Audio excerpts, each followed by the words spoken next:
Okay, I think we just start. Yeah, welcome to my workshop about successfully developing an artwork in Blender.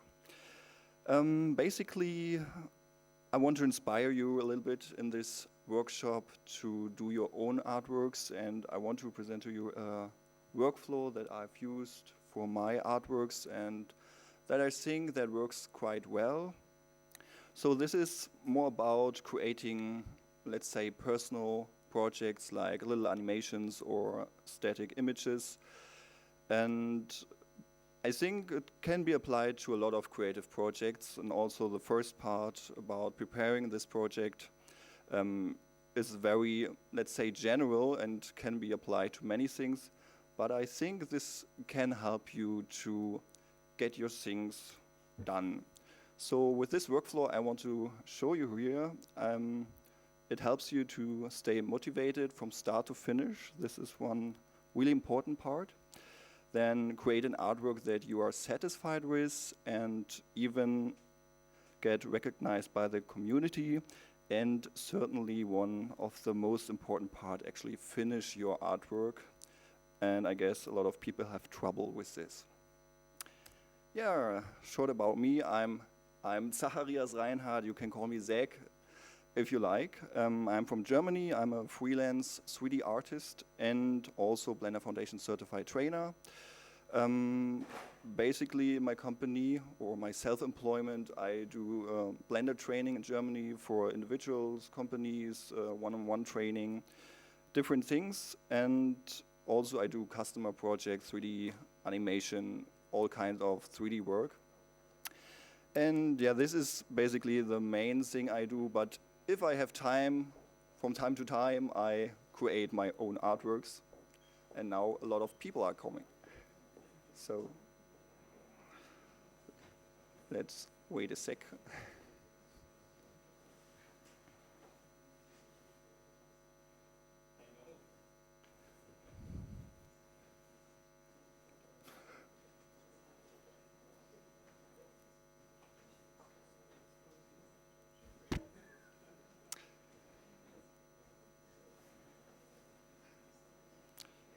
Come in, come in.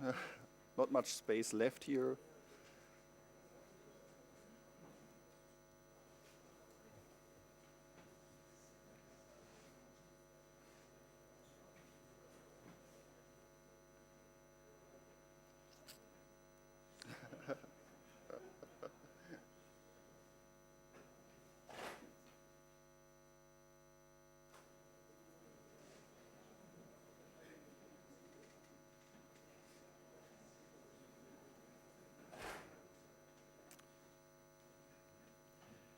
So I guess I can start again.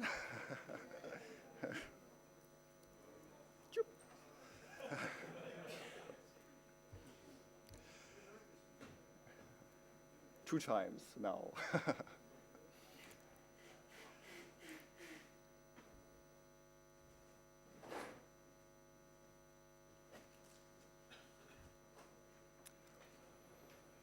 Okay. In short, this way, can you hear me? All right.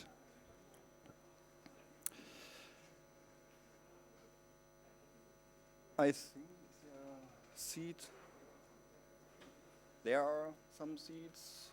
I guess there are two over there.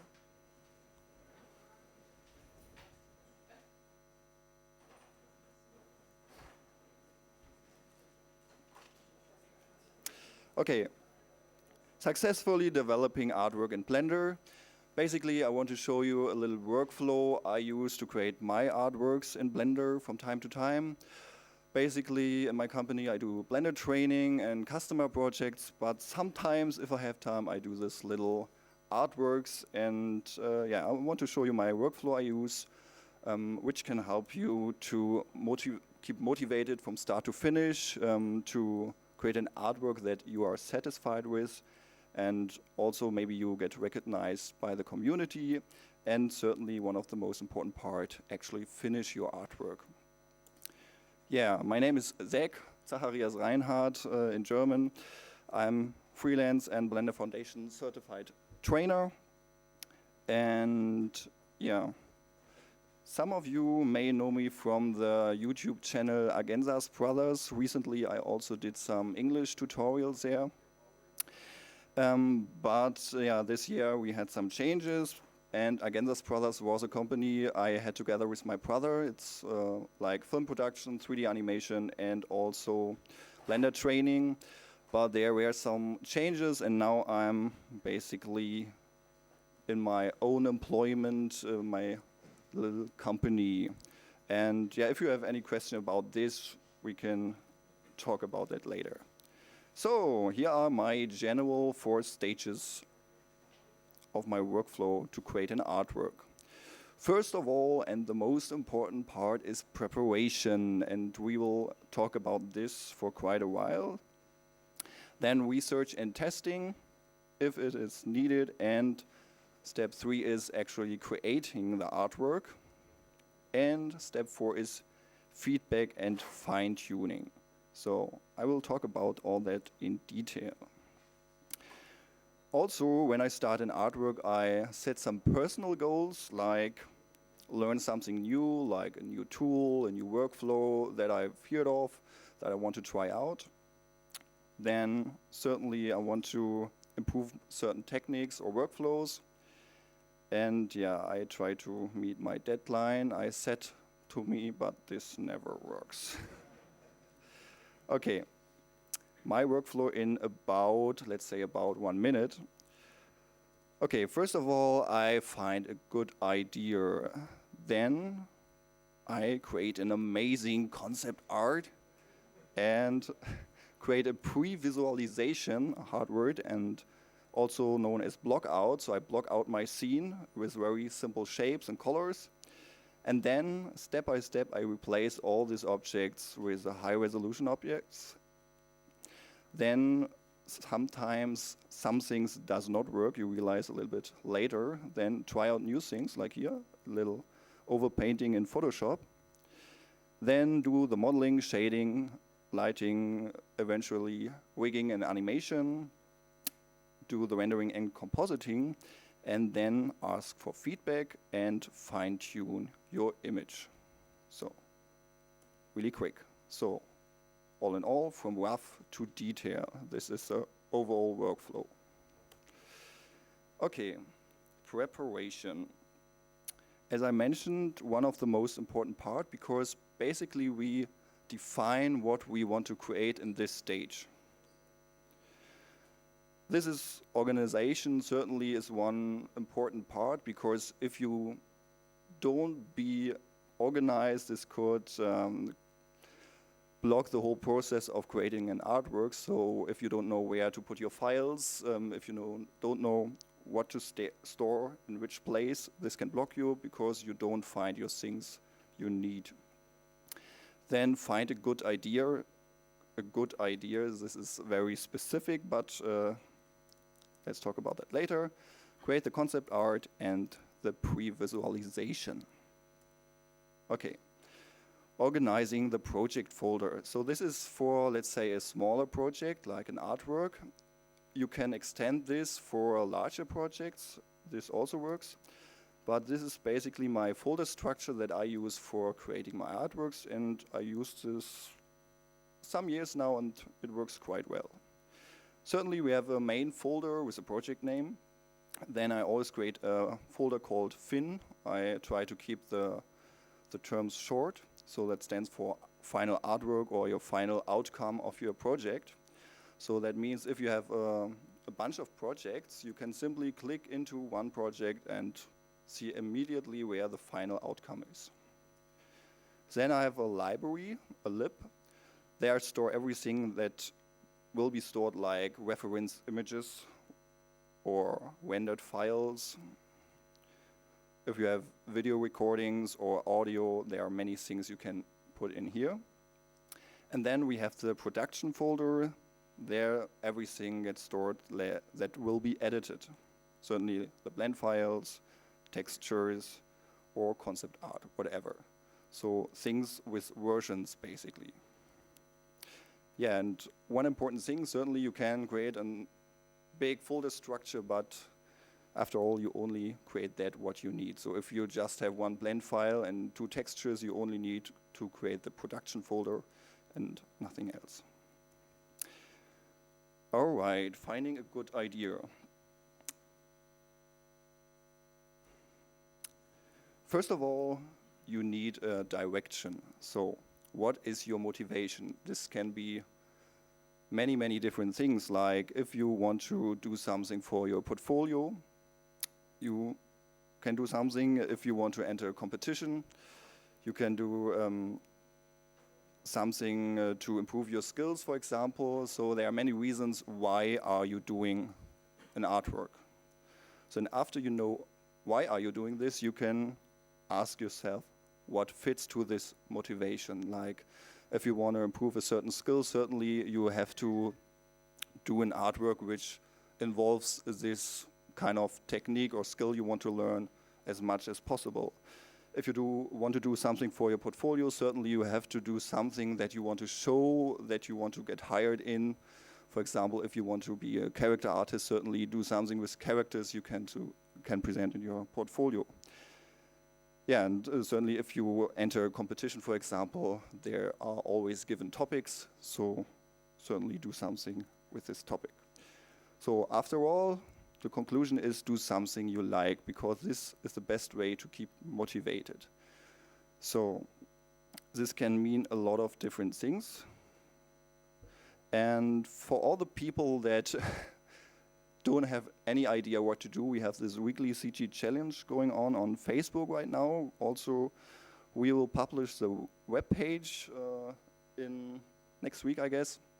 It's running for 1.5 years now with a weekly challenge. We publish a new topic every Monday, and yeah, you can participate to improve your skills and also win nice prizes from Wendustry. Textures.com just joined us as sponsor. Shoko for a lot of different sponsors, so you can also win great prizes every week. So just for people that don't have any idea what to do. So how did I find my ideas? To give you an inspiration how I did this. Bountiful Harvest is a little scene I created for a beginner's class in Germany. So I had the motivation to create a scene that is more or less simple, but also looks interesting and nicely. I had this old render I did back then when I started with beginner classes, and this was this year, so I had in mind it should be something like a still life. And then I just opened Pinterest, for example, and searched for still life and got a ton of inspiration what to do. And then I certainly saw something with vegetables, and so I searched on and came and built up this little idea here. Then Memories of the Past, this I created together with my brother. The motivation in this image was to create a scene for video training. So this is actual a video training with 25 tutorials you can buy and also watch free on YouTube. And yeah, there are many different things then that inspired us to create this. Like you can have artists that inspires you, like Simon Stalenhag in this case, or movies, like in this case Ghibli movies. Also our childhood, we have lived in a forest in our childhood. So this all are different components that are personal to me, that I like, and inspires me as much as possible to create this image. This one here was done for ArtStation competition and won the 3rd place. And in this case, certainly we had, or I had the given topic, the journey, and also in the category 3D transport. So it had to be something with cars.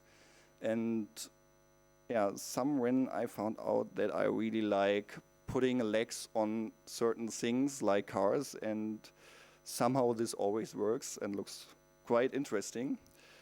And yeah, I really fastly had this idea putting a car together with legs. And this car is an Lada Niva, I guess. It stands somewhere in my hometown on the street, and I thought, well, this is a nice looking car.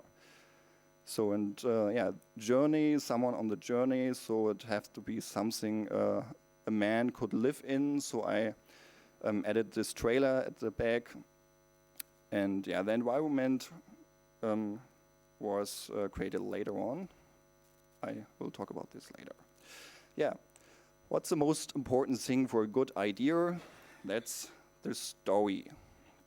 So let's look at some of these images again. The story is very important because if people are watching or to your image, they immediately can imagine a story. So this hasn't to be extremely clear what you want to tell, but if you give some hints, the people are longer watching on your image because it's more interesting. Like in this case, you can see the title also gives a good hint, Monster in the Closet. And then you can imagine a little story. Someone is looking inside a closet in the kitchen or whatever, pointing in there with a flashlight and seeing this little monster guy eating all the sweets. In this case also, we have just placed different objects to imagine a little story, like the bicycles in the foreground, the bags that are lying there. So you can imagine these two guys there. It's actually my brother and I. Bicycling around in a forest or whatever, and then they saw this old tank, which reminds of old war. But it's always interesting if you put something that's not familiar to the real world in a real world environment, like in this case. And this little dude, again, little fat alien thing, it was also for a competition, for the weekly competition I just showed earlier. And the topic was cute but dangerous. And yeah, I guess the image speaks for itself. So this little alien has a hot tail and sitting on TNT. We don't know what will happen.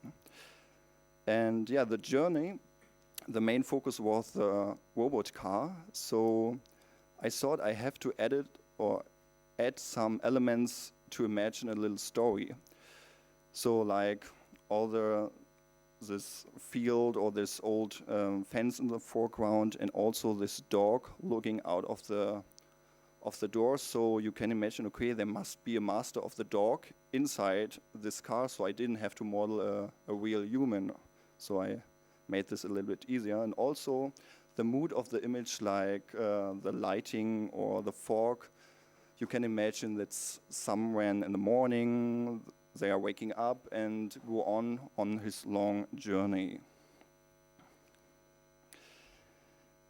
Yeah, creating a concept art is now the next step after we have our idea. So basically, we visualize our idea, and this is very important because certainly you can just start modeling what you have in your mind, but if you paint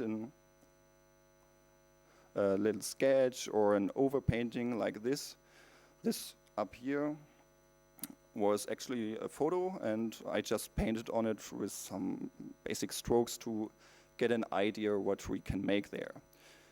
Also down here, it's a little alien on the TNT. There I had a really clear idea what I wanted to do. And this is a journey concept. I quite often changed the environment because for me it was quite clear what car I wanted to create, but don't know what environment I want to put this in because there are unlimited options. And yeah, if you have this visual concept in front of your eyes, you better can imagine what you have to create later on in 3D. So if you have done your concept, this can also be a photo if you want to go a little bit more in a realistic direction. If you have your concept, you can start to create a pre-visualization or previs, or a block out also called. And this is, in my opinion, one of the most useful things you can create. So you block out your scene, you create basically all your objects in low resolution, so you can do it in half an hour, for example, and you can play around, just put your objects in there, replace them, try other things, move your camera around and so on. And you can adjust everything as fast as possible in a short amount of time. And yeah, if you have modeled like some objects in high detail and then realize, okay, this doesn't work, you have wasted a lot of time. So, okay. And then I want to show you some things. So we haven't Blender 2.8 with ultra nice viewport settings. But in Blender right now we can also adjust the viewport just a little bit to get some nicer results here. Here I have a little test scene we used for the movie scene creation workshop. This was from the Memories of the Past image I just showed you. So you can, if we watch from the camera perspective, see how this looks like. And you see it's just basic Blender shading, so we can enable some viewport effects, like we have this ambient occlusion effect, I guess everyone knows, so you can add ambient occlusion to your viewport. We have this depth of field effect, so if you are inside your camera, you can enable depth of field. Where is it? Down here. And then we simply have to adjust the distance and the f-stop. So the distance shows us where the focus point is, like here. If we want to set the people here into focus, and with f-stop you can adjust the strength of the depth of field. Also, if we want to have a little nicer lighting, we can add, for example, a sun lamp. Then we set the viewport shading to material. Then we have this basic idea from the sun direction where the sun is coming from. But if we are in game mode up here, we can enable shadow, and also under buffer type we can enable variance. So we can have a nice smooth shadow here. And also you can see we now have this box kind of thing of shadow, and we want to increase this. I just enable show shadow box. And under frustum size down here we can increase this area and also the end clipping. And now you can see we have this smooth shadow, and if I increase the quality size, we get sharper shadows. So now we have this little bit more interesting shadow in our scene. And also we can go to our world settings and increase the color of the ambient so that we get this shadows a little bit lighter. Also we can add a hemi-light if we like. Adjust the energy a little bit, make it a little bit blue, for example. Then we have, let's see, this mist pass down here. We can basically enable real-time mist. So we can adjust where it starts and how deep it should be. With the horizon color, we can adjust the color of it. And now we have this gray background here, and we also can enable world background. So we have this color in the background here. And now if we enable only render, disable this one here, we have this nice viewport. You can certainly add more lamps to it if you like. And now you can move your camera around, try different angles. For example, move this guy here. Just try out different things if you like. So this gives you a lot of options and possibilities. Also, you can try out animations and so on. Let me check. I have also some other, for my project, some previous. Let's check the Bountiful Harvest. Did I have it here? Okay, no, let's go to Fox and Alien. This is a little scene I'm working on right now. It's basically to test and improve my skills, so this is not final yet. But in this case, I try to previs an animation. So, it's too dark. I don't know. So this is just real time in Blender. So this is a little animation with a fox and an alien. This should be a little spaceship. And you can see that I've tried out the camera animation, and here we have also the little fox. And the movement was completely done with simple shape keys. So no wigging here, just simple shape keys with some adjustment. This was done really, really quick. And there's this little alien. So, and you can see in this real-time viewport preview, I can play around with the camera and try out different things. And here you can see the scene in general. Quite simple scene. This stuff back here is just ultra simple stuff with just image projection on it, but from the right perspective, it looks like there's something in the background. And the good thing is, I've modeled everything in the right measurement, so everything has the right size as the final scene should have. That means I can use this scene as foundation, so I exactly know what things I have to model, like the tire, the stuff in the background, the fox, the alien, the little spaceship. And I have a good overview what needs to be done, and I can estimate how long this would be. So this gives me a good preview also. It's like watching your final animation before it's actually finished. So the next step would be, I'm not there now, to replace all these objects and create the final scene. Certainly over the time it will develop, and here and there I will add some things. But in this case, this is, by the way, the concept art I did. The fox is already finished so far, and also the little alien dude. And let me see where I've had.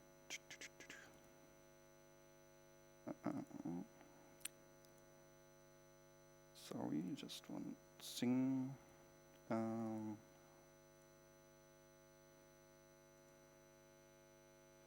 Where was it?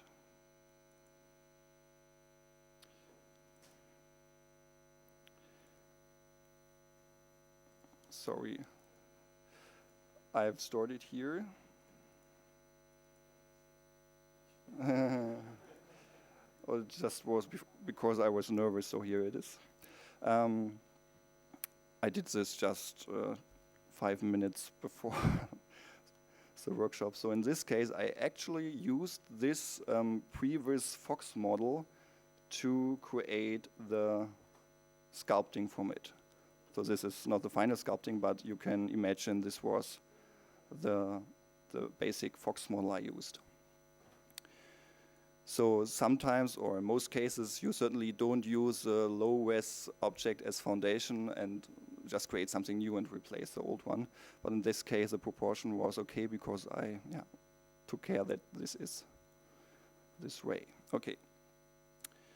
This about previs. So I think you can imagine that this pre-visualization is extremely useful to have an idea of your final scene, and this also helps you to keep motivated because you can from time to time replace the objects and make some test renders to see what in your scene is going on.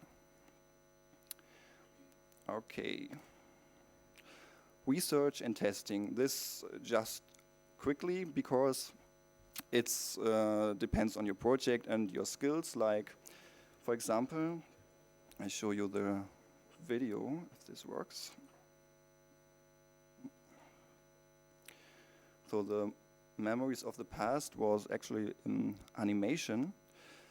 And our idea was to challenge ourselves to create a realistic looking environment with nature. So moving nature in Blender, and I guess everyone who tried this is not easy. And we didn't know how to do it, so we need to test and research, certainly. So in this case, just to show you some quick examples,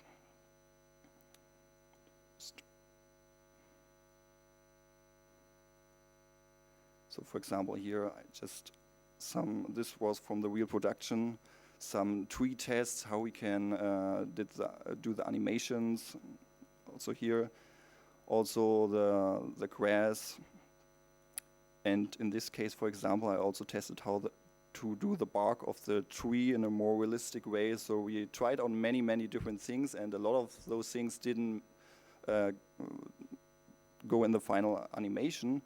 But certainly we found out quite some useful and fast workflows that we used in the final animation. So research and testing, if you aren't a skilled 3D artist, this is a really important step. Try everything on a small environment like here, and if this works, then you can apply it to your bigger scene. So just these few words.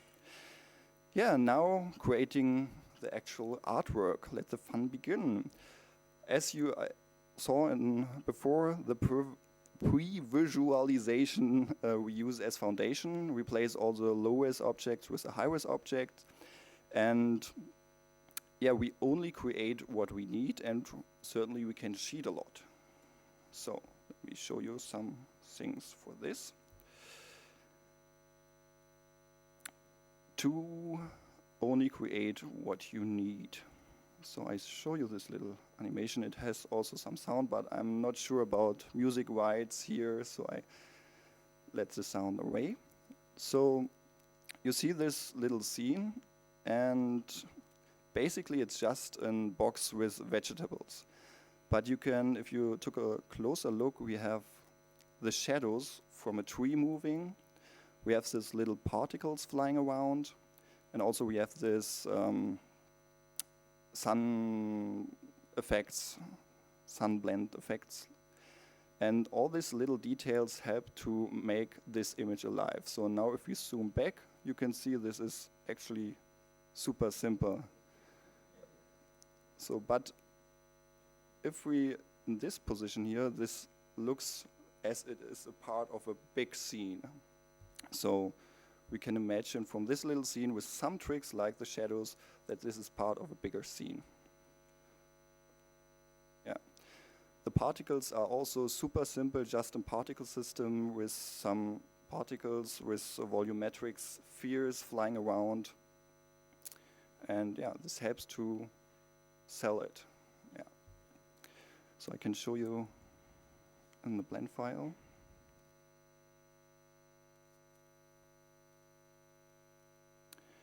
So you can see the whole thing. Basically, I modeled one box, copied it to here. Then these two things are basically just planes with displacement. Back then, we didn't have this micro displacement awesomeness. Also this year, simple displacement stuff. So if we bring this down, you see super simple. Yeah, this is also just, can I render this here? Check this out. Bet I don't break anything. Okay.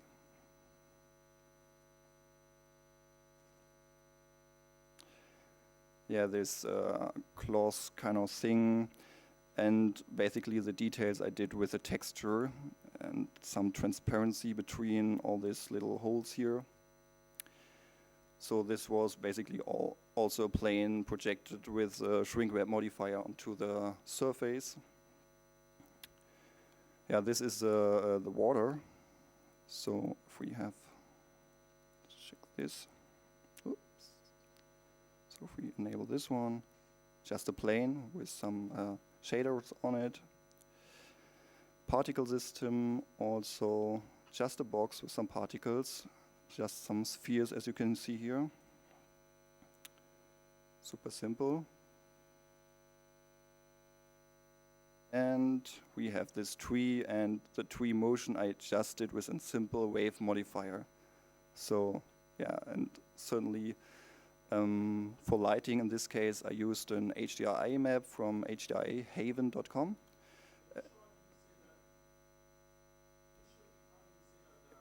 Yeah. For the wave modifier. Um, Basically, I just try around. So in this case, we have a very low speed. This is important because it makes this wave, strong wave movements. And also, the amplitude is not too high. As you can see, I use very, very low values here. Yeah, and basically this is enough to have these little shadows on the ground. So, see what I else want.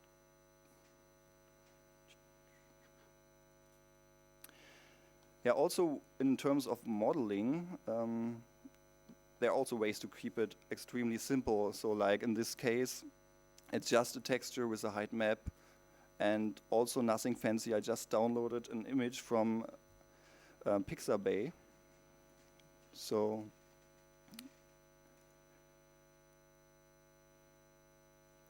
like this was this one here. And then I used the tool called Pixplant to make a tileable texture out of it and also a simple displacement map. And the ground is not the main focus in the scene, so it doesn't have to be perfect, but I guess this looks more than okay. So also the same thing on this image here.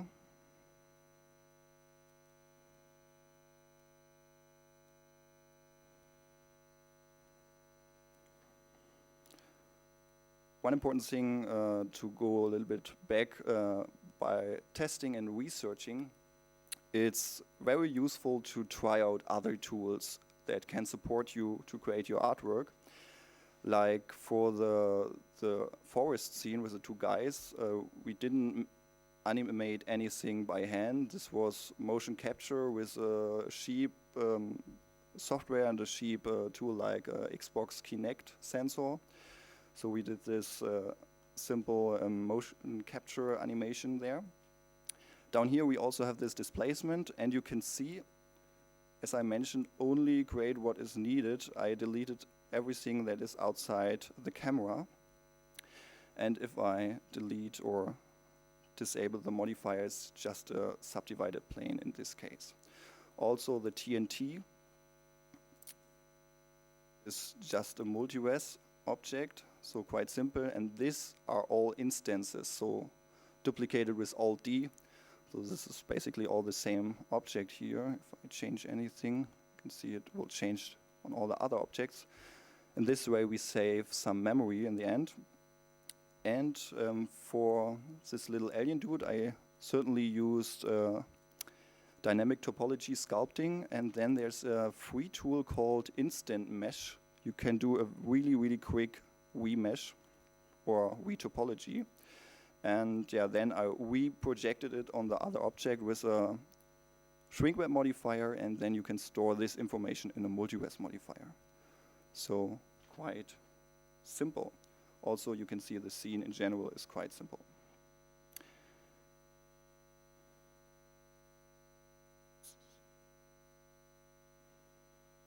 Also, in terms of modeling,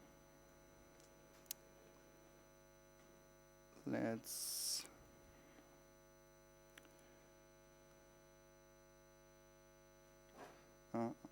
sorry.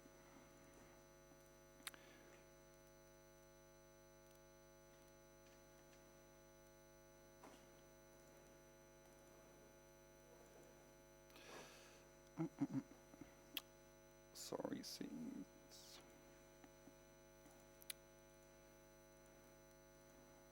So I have these stones, for example, and we try to find a simple and fast way to create a simple stone or rock in this case. And basically this is super simple object with some displacement modifiers in this case. We also didn't have this nice micro displacement features back there. It was from last year, I guess. And if you use modifiers, the cool thing about this, you simply can change something and also have another stone or rotate this and apply, for example, the rotation, and you also have another kind of stone. So we extremely fast can create different kind of stones in our scene.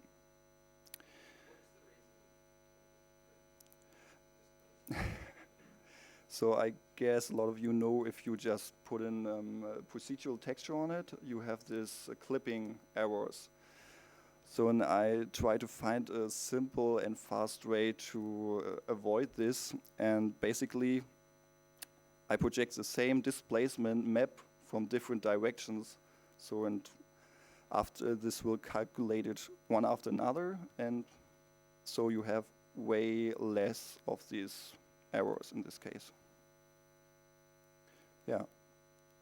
And also this was quite beneficial that this object is high resolution, because when I come to shading in a moment, this will be a lot beneficial for shading. So let me just take a look if I have everything. Yeah, okay, let me show you one thing. Animation. Animation is a big topic and it's always hard to do. And in our forest scene we had these trees with this motion and so on. And we try to figure out a way to do the leaf motion in a very quick way so that we don't have to do all this simulation, because this is not really possible right now. And let me check this. Sim animation, we have this tree. So and this was quite fun, because basically I have these branches here with these leaves. The leaves have an own vertex map. Let's see here. So everything selected except the branch. And then we can put in some wave modifier and displacement modifier. And in the displacement settings, you can set an object for as a center point, basically. And if I move this, you can see the leaves are moving. So, and also, I didn't want to animate this this empty object all the time, so I simply added one keyframe, and in the graph editor I add NC modifiers and noise modifier. So to all the different axes, and now this thing is automatically moving, and you can see that the leaves are naturally moving as well. So and then these different branches are used as particle, as hair particle on my actual tree. This looks like this. And on these particles I used hair dynamics, so the branches are also moving a little bit with turbulence force field, and all this combined ends in this nice motion we have for our trees here. Yeah, also we did some research for the plant movement, and yeah, there aren't perfect ways in Blender. But yeah, we find out that you just have to, let me enable this larger all grass. No. Okay, they also have it. So there's this problem, if they move over the center point, they just make this rotation. And if you put the wind in one direction so they never reaches this center point, then you have this little motion of the plants in this case. So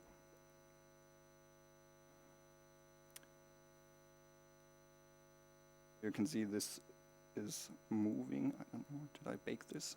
Let's see. Where is it?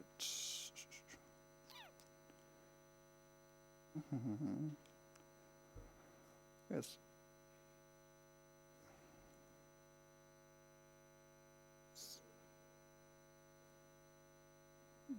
Yep. Right. So let me see this. Yeah, it's not baked in this case. So, but yeah, this works for the scene. So we had these different cars, and also what we did, we didn't want to animate all this grass. So for example, the taller grass, okay, this is also simulate it. Okay, now you can see it's really strong with the wind. And you can see if I move the wind, the grass will rotate. And we try to avoid this point that the grass is rotating, so we just set up a wind force field, and that is blowing a little bit in one direction, so they always have this angle in there. So, and also to add more motion to the grass, you can see we have a lot of particle systems, so if you enable everything, you have this big meadow. But for the smaller grass, like I think in this case here, is it enabled? Yeah. Here we use the same trick as we did for the leaves. Just add a displacement modifier, and this empty object is moving, and so we have this little movement in here as well. It's not super realistic, but if you look from far away, this looks absolutely okay. So there are many tricks to cheat, and don't need to animate or simulate everything by hand. And yeah. Also here you can see the motion capture we did. This is two guys. So we actually 3D scanned ourselves and put in the environment. You can see the texture is really bad. So this is just for persons you put somewhere in the background. So if you look from far away, this looks okay, but yeah, from close, this really looks kind of weird. But yeah, this was a cheap and simple way. We tried to find a cheap and simple way to create character motion. And it's shortly, I don't know if we have still time. Glab. Let's check the stones.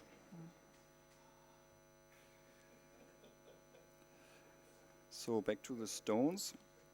So when it comes to shading, I also try to keep things as simple as possible. So if we take a look back to the bountiful harvest scene here, this one, all the vegetables are 100% procedural. So no textures used, just Blender internal generated textures. I can show you. So this is just combining different things one can use in Blender, like on the, let's see, this one here.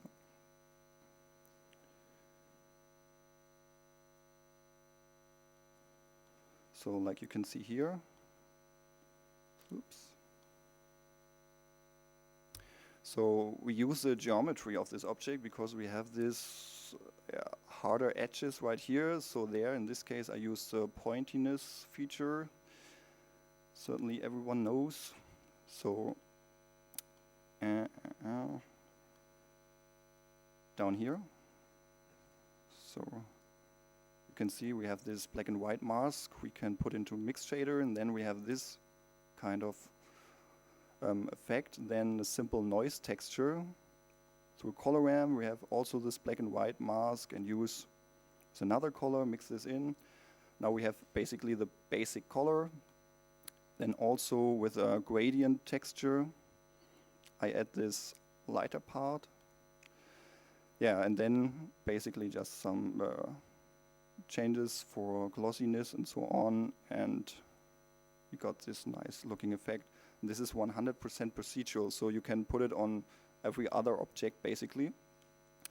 And also I did it for every other stuff here, so it does not look super realistic, but for a beginner's class scene, this was more than okay. Same thing here, we have this different procedural textures mixed together, same way, it's just different noise textures mixed together with also pointiness feature up here so that we get this colored parts. This works quite well in some cases, not every case.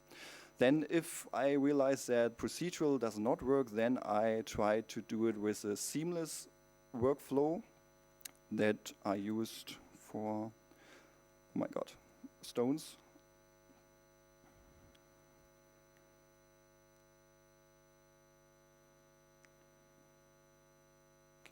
disable the background. So this is basically nearly procedural. So just I used seamless textures for the moss and the stone texture, basically. And the cool thing about this is that I can change the shape of this object, and always the texture will work. So if I like do some crazy things here,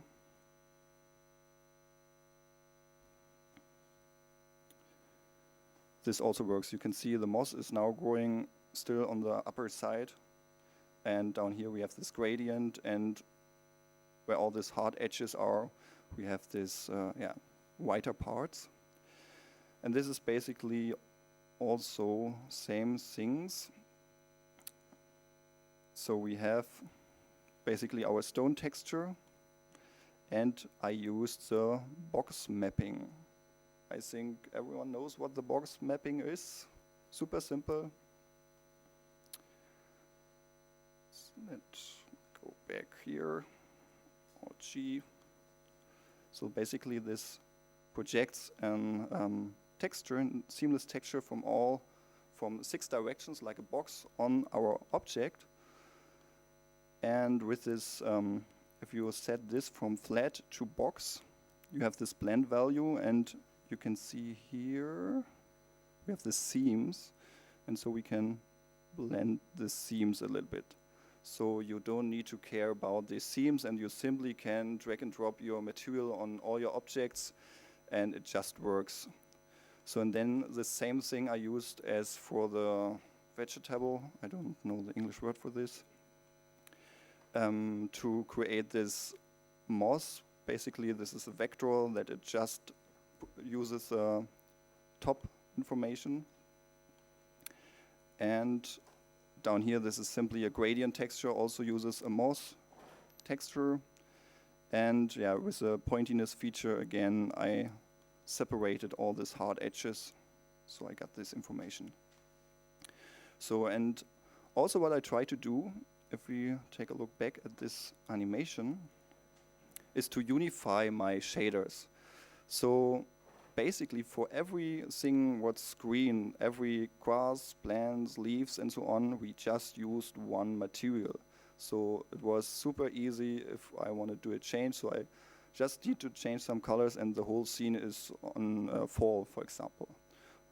And also the concrete and the stones, you can see the stones here, but the concrete and stone also uses this technique I used for the stones, as you saw before. The same thing for the whole tank. So this is just seamless workflow, just a texture, some procedural stuff put on that. Also for the bicycles, the rubber, also for the bark. And yeah, certainly this things here was scanned by another software, and the texture was also generated from this other software. So yeah, this was quite simple. Also, you see this little butterflies and flies flying around. This was also super easy because we just had to animate one wing movement up and down. Then we repeated this with a cycle modifier in the graph editor, and then we simply put it on a spline flying around, and with this noise modifier, we had this up and down movement so that the butterfly makes this little movement. So basically, I need to set 2 keyframes for the whole thing, and the rest is Blender generated. Yeah. Just to finish this up,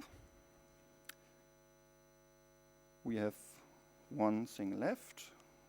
Yeah, you can watch the whole movie scene creation series on the YouTube channel Agensas Brothers if you like.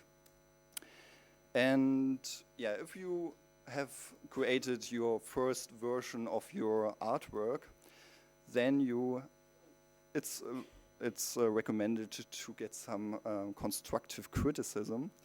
And personally, I like to ask my wife because she has absolutely no idea from 3D and animation. And she just looked at my images and said, this looks bad, or change this. And yeah, certainly I think, you have no idea how much time I put into this. So yeah. But this really helps because she has a view like everyone else who's watching this image and probably think the same thing. Certainly, it's always good to ask experienced artists what you can do better, but yeah, this also helps. Let me just show you one thing. I just show you my first version of this monster in the closet thing. So this was really not so good. So this was the first version where I thought, okay, yeah, nice image. But if you look the whole time on one image, you can't see all the mistakes. So, and after some feedback cycles, suddenly, step by step, the final image was created. So you can see a huge difference between this and this, just by asking for feedback and certainly fine-tune, this is what I call it, your image. And yeah, you can see also the skin, no details here. And here, if you can zoom in, I can't open this. It's always weird when I plug in a Beamer. This acts crazy. So we have all these little details and hairs and bumps and so on to make this more interesting and realistic. Yeah, I guess I can talk on and on and on, but time is over, guys. So, thanks.